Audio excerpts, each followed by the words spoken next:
Excellent.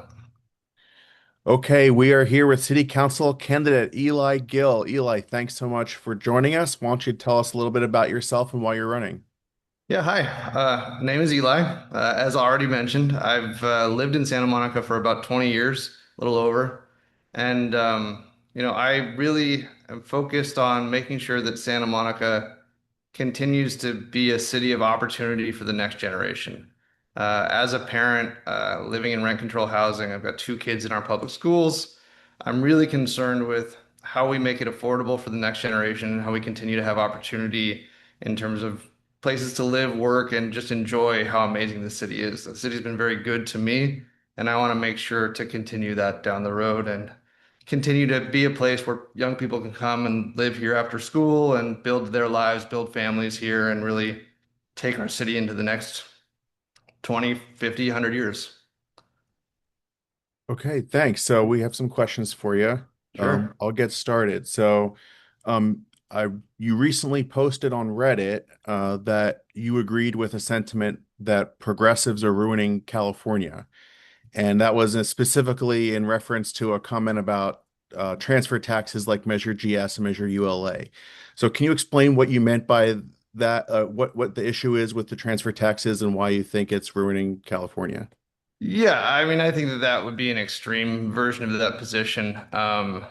Certainly, I think that I see myself as a progressive person. I believe in equality of opportunity. I believe in healthcare and how the right to housing. And I see that sometimes we take policies a little too far that end up hampering growth and making it hard for the next generation to continue to live in Santa Monica. In my lifetime, very little housing has been built, and a lot of it has been held down. And because of that, I mean, in the time that I've lived here, rents have more than doubled for new people coming in, and incomes haven't kept up with that. And so for me, it's really about being pragmatic and seeing the outcomes of our policies because most of these policies have great intentions. Including, Measure GS was about funding schools, about keeping people living here. But when you have a policy like that, I mean, laws aren't written in stone and they need to be reviewed. And, we see the results. And if it's not exactly what we were going for, like I believe that, laws need to be changed sometimes. Would you be uh, do you believe that the funding stream that's created by Measure GS for the schools and for extremely low income housing things that the Measure GS committee, recommends, do you believe that funding stream should be replaced if we amend GS and it results in less income for those purposes? Oh, absolutely. And that's what reason I support things like the new parcel tax that's we're trying to get on the ballot right now. I think that all of the mission of those taxes is really critical. I just think that it's hampering the middle class from being able to live in Santa Monica by just, dampening construction activity and making it really a lot of these projects just don't pencil anymore. Got it. Okay, let's go to Isabel. Hi, Eli. Hi, Isabel. So I saw in your questionnaire that you're a founding member of Abundant Santa Monica, Yes. and I have recently been learning more about the Abundance Network.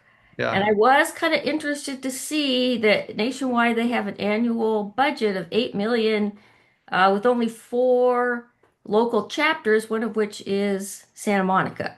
Yes. So this network is largely funded by tech entrepreneurs and venture capitalists. So I'm wondering how much of that money is flowing to Santa Monica for the current campaign cycle, and is any of that going to you? And who can you tell us who are your major funders?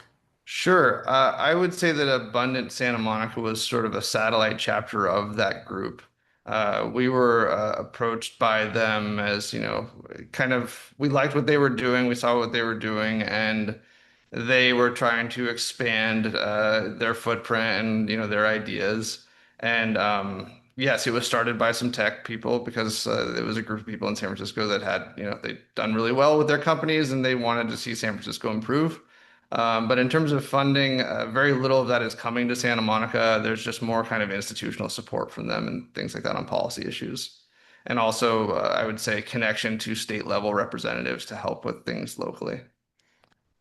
And can you divulge to us? I don't think there have been like campaign finance statements yet, but um, who your major funders are of your campaign? Yeah, I mean, they're all, for the most part, local Santa Monica residents or people who have business in Santa Monica. So, some people who own properties, some people who are, but most of them are just local residents, people that I've met over the last 20 years. And then some of my personal friends from college and things like that, I would say are most of my funders. I'm definitely not institutionally backed by some giant tech cabal. Okay, all right, thank you. Okay, let's go to Sean. Hi. One of the things that I really appreciated about your questionnaire about some of your campaign videos too is that you are a bicyclist and you promote alternate modes of transportation. I don't have a car right now, and Santa Monica, I think we have great weather, we have growing infrastructure, which sounds like you want to increase, but something I find when I'm riding my bike on the bike lanes is there's just not many people out there. So, and how do we kind of change the culture of Santa Monica so that people kind of recognize that they can live and enjoy our city without reliance on cars? That's a great question, something very close to my heart. When I first moved here, my first job was selling cars at 17th and Santa Monica Boulevard, and I rode a bike to work every day. So I was definitely not eating what I was selling. But yeah, I think the culture has shifted over the last 20 years where really back then it was mostly young men who felt safe riding on our roads because we had very little bike lanes and the bike lanes that we had didn't have any protection. I bought my first cargo bike to ride my kids around when my youngest was 18 months old. So I've had it for about 8 years now. And in that time, went from being one of the only people riding kids around on a bike to now I see dozens of parents at every drop off doing that. So it's really about this, it's people seeing it and uh, people like you and me evangelizing a little bit, like showing, you know, going to the grocery store and loading your groceries up on a bike, or like moving up big plant down the road, or all the different things that you can do. And then as a city, we can support it by and one of the biggest issues in Santa Monica is we're mostly renters, and most renters don't have a secure place to store their bikes. So you're either carrying it up to your apartment or doing things like that. So helping with adding some secure bike storage throughout the city, especially in our high rental neighborhoods, would really help shift the culture because that's the number one thing I talk to renters about is I don't have somewhere to store it and it's just going to get stolen, so I don't do it. Or I had one and it got stolen, so I'm back to my car. So that's, I think, another thing is just sort of giving that institutional support. We spend a lot of money on our roads and car infrastructure and parking structures, and just giving a small fraction of that to bike infrastructure will help sort of continue to grow this culture.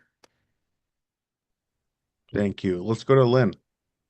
Yes, hi Eli, nice to meet you. Hi, Lynn.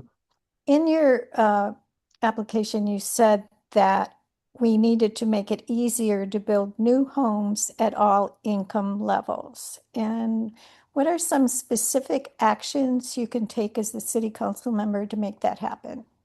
Yeah, that's let me give some thoughts to that. The thing that I have seen, especially in talking with some of the people who try and build projects in Santa Monica, whether they're large or small, is we have a lot of development fees that get added on. Some are very useful and very helpful, and the funding is very necessary, and some may have outlived their usefulness. But all of it, there's also a lot of meetings and stuff. All of it has led to development taking, on average, 4 to 5 years for a project from when it's initially thought of or submitted to when it actually opens up. In other states, you're looking at timelines of 18 months to 2 years. So a lot of it is just helping to find each one of these little things that adds up to the big problem and just sort of working on them individually as a council, whether it's a package of things, but it's just about making it so process doesn't overwhelm it to the point where the only thing that gets built is very expensive housing. We see some of these new units coming online for 15,000 a month, and that's only because that's what will pencil right now. So if we can make it a little easier to build things quicker, without some of the very heavy fee load, we can actually get more affordable units for everybody. Great, thank you. Yeah. Okay, Mike. Hey, Eli. And Mike, So, leaving aside the downtown and commercial corridors and any upzoning that's mandated by the state, what upzoning do you support in the single family neighborhoods and in the multifamily neighborhoods? For me, it's about, I would much rather see gentle density throughout the city than massive towers in very, very small portions of our land.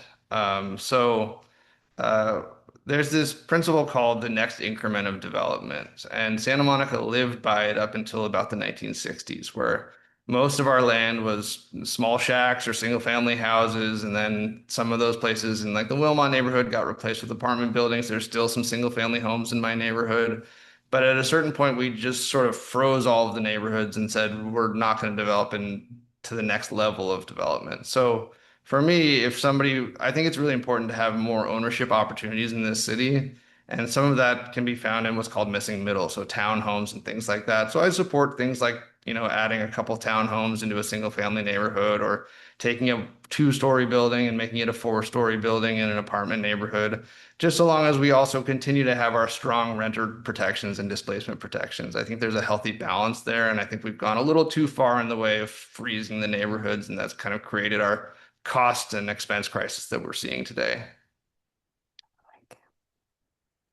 Okay, Patricia. Yeah, on your questionnaire and at this in this forum today, you've talked about penciling a lot, a couple of times. And at what return um, does a housing project pencil or not pencil? At what rate of return? I think it really just depends on the type of developer. I think that there are hedge funds that are looking for 10, 15, 20% returns. And then I really support things like community development and co-ops and things that like we also don't have a lot of activity in, which the return might just be breaking even and having enough money to do the next project. Community land trusts are a great model and even social housing. So I think it's hard to really say I am not a developer, but what I see on the ground is that at a certain point, especially with our high interest rate environment and high cost of construction, all those things, developers just they will take their money wherever it's easiest to develop right now. That's the unfortunate reality, but the end result is Santa Monica is having expense problems. LA is it's very expensive to live in LA too. So it's like West LA isn't any more affordable than Santa Monica anymore because of all these issues. So I don't have a specific number because I'm not a developer, but I'm not here to try and make developers money. My goal is just to have housing for more people because I'm a fan of having more neighbors in a vibrant city for our kids. So 12% is fairly easy to get to in Santa Monica. Developers are looking for 18%, which is very difficult to get to. And if they wanted a really, but they still want to develop here and they want us to lower our standards so that we can raise their rate of return. So I think that that's something that you need to look into a little bit more and take the side of the people as well as the side of development. I would appreciate that. Thank you. Thank you. Okay, there's Kay. Yeah, Kay. Hi, Eli. Hi. Um, I do have a question and then I have a follow-up question. It is, what is your understanding of harm reduction? My understanding of harm reduction, we're talking about in Just terms as of, a concept, just as a concept. yeah, I mean, my understanding is that, I mean, just generally harm reduction is you see something that's harmful, like, for example, a disease and you try and mitigate it in ways that are proven scientifically. Okay. And then what do you think are the root causes of crime and how can you, as a city council member, address those root causes? Crime is, oof, I mean, there's multiple factors for the root cause of crime, but often it's just poverty and lack of access to jobs and opportunities. A lot of crimes are crimes of opportunity as well, but at the end of the day, fundamentally, people are committing crime because they're trying to get money in a way outside of our normal economy. And so the way that we can reduce it is First and foremost, make it a little easier to live here. So that's housing affordability, but also just having a good schooling and schooling opportunities and also job training programs, helping people who come out of jail not go back into jail with work programs and hiring programs for felons and things like that. There's a number of levers that you can pull on there, but not an expert on this, but happy to learn more. Thanks for answering my question. Yeah, Okay, Keith. Hey there, Eli. How are you Hi, doing Keith. today? Good. Great. In your questionnaire remarks, you describe supporting public-facing performance dashboards Yes. such that residents could track how a city is doing in key metrics. Um, how do you kind of see this as actually working in kind of real politics, like how it's going to be implemented, how residents actually may actually engage in the dashboard itself, and then how could this really deliver value in terms of improved service by city leaders to bring sustainable livability? Yeah, I mean, I think that as a city, we create a lot of data now. We've got a lot of technology, and we don't make it easy for the public to access it right now. Especially with some of the things that AI can do with data right now, just about anyone is empowered to build their own dashboard if they have access to data. And so for me, one of my biggest complaints right now is just I love our city services. I think we do a lot of good stuff, but there's no visibility into how long things take. So when I submit a 311 ticket for graffiti, for example, the response will usually be, all right, we've got it and we've sent it to the appropriate department. Your ticket is closed. And then I have to go back and look and see if the graffiti was cleaned up, and it may or may not have been, but they never tell you when the graffiti is actually cleaned up, or they never tell you when. So I think it's just about empowering our departments to collect better data. I mean, they should be able at this point to just take a photo of a clean area and put it right up on the platform. But then showing residents timelines on how quickly they respond to something like a dumping site or anything like that, and setting sort of goals as a city of how quickly we do things, just like I have to do in my businesses. Anytime I'm working, like there's a metric that you're trying to achieve, and then you have to show your reporting on it. And I think that we could kind of do that across the board on things that really impact our quality of life. I mean, from code enforcement to, any other thing, whether it's permits for a small business opening. I talk to a lot of people anytime someone opens a business, I go talk to them and ask them how long it took and what their concerns were and what happened. And they all have different answers, but it would be so much better than just hearing their side of the story, actually seeing the data on the city side. Well, I appreciate that. This is a follow-up statement rather really than a question, but Sure. there's this terminology out there that says what gets measured gets managed, Right. which is actually a misnomer because what gets measured could not be managed or it could be mismanaged. So I hear you loud and clear, and thank you for your vision on that. Thank you. Okay, Eli, if you want to, I think that's it. If you want to make any closing remarks. That was rapid fire. Yeah. I just appreciate everyone for taking the time to do this process. I think it's really important as a city to have people who are like you guys thinking about these issues holistically and really helping shape, the city. Um, my vision, like I said earlier, is just to have a wonderful place to live, to raise families. I think it's really critical that we keep families here. Every year, my kids have a friend who moves away because of affordability or just not able to find a place that will, work for them as a family.